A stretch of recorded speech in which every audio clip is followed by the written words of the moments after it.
আসছি বিস্তারিত খবরে। দালাল চক্রের প্রতিবাদে ও আয়ামাসীদের বিরুদ্ধে একাধিক অভিযোগ তুলে বৃহস্পতিবার রাস্তা অবরোধ করে বিক্ষোভ দেখালো রোগীর আত্মীয়রা। এদিন মুর্শিদাবাদ মেডিকেল কলেজের সামনে রাস্তায় দীর্ঘক্ষণ চলে বিক্ষোভ ও অবরোধ। রোগীর আত্মীয়দের অভিযোগ, চাহিদামতো পারিশ্রমিক দিয়েও রোগীদের দেখাশোনা করছে না কর্তব্যরত আয়ারা। হাসপাতালে দালাল চক্রের দ্রুত নিষ্পত্তি চেয়ে বিক্ষোভ তাদের। বিরুদ্ধে প্রত্যেকটা রোগীর সাথে রোগীর পরিবারের একজনকে থাকতে দিতে হবে।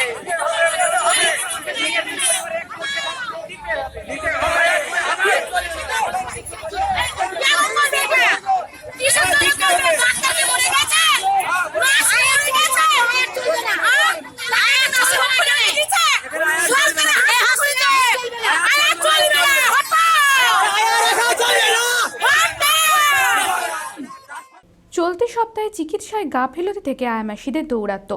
রোগীর পরিবারের একাধিক অভিযোগে উত্তাল মুর্শিদাবাদ মেডিকেল কলেজ ও হাসপাতাল। বৃহস্পতিবারও সকাল থেকে উত্তেজনা ছড়ায় হাসপাতাল চত্বরে। ধুলিয়ান থেকে হাসপাতালে ঠাকুমাকে দেখতে আসেন মিলন শেখ। তার অভিযোগ, রোগীকে দেখাশোনার জন্য একজন আয়ামাসীকে ঠিক করা হয় 300 টাকা পারিশ্রমিকের ভিত্তিতে, কিন্তু তা সত্ত্বেও রোগীর সাথে তাকে দেখা করতে বাধা দেওয়া হয়।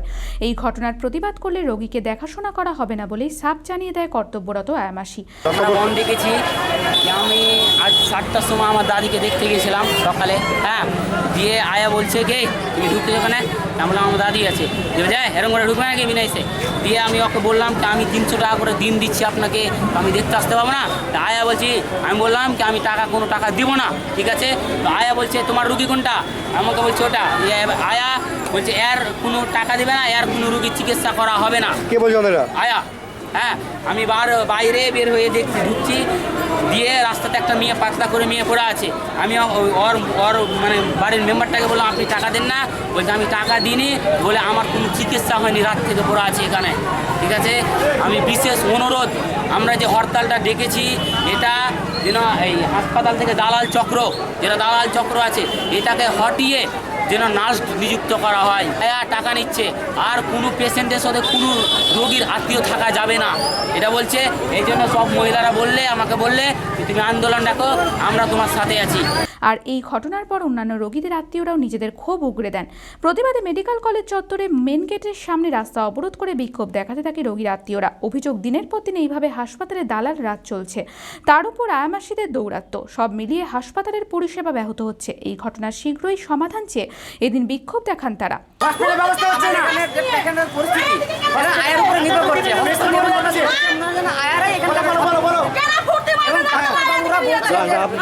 এখানে আয়া রাখুন, আয়া মাসি না রাখুন, নাহলে চিকিৎসা হবে না। আর নার্সরা এরা তো গায়ে হাতকেও দেখেন, এরা সমস্ত স্যালাইন থেকে আরম্ভ করে যেটা সমস্ত করে সেটা আয়া মাসি করা হয়। তার ফলে আমরা আয়ার রুগীর লোক এরা তো সব সর্বভ্রান্ত হয়ে গেলাম।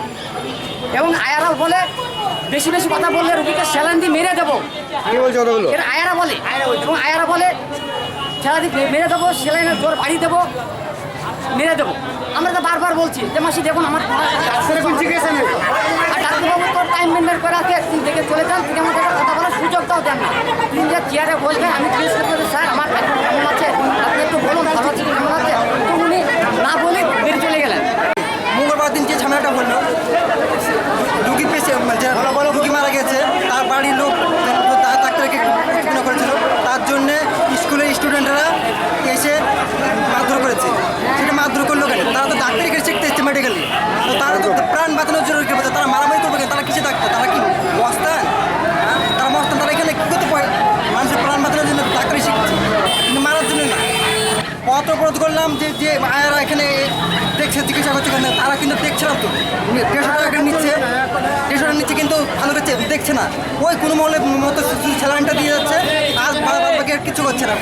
আর আপনার যে মানে আমার ঘুমাচ্ছে, আর এদিকে এরা ছটফট করছে, বাথরুম যাবে সেটা নাই, তো ঘরে কেউ নাই।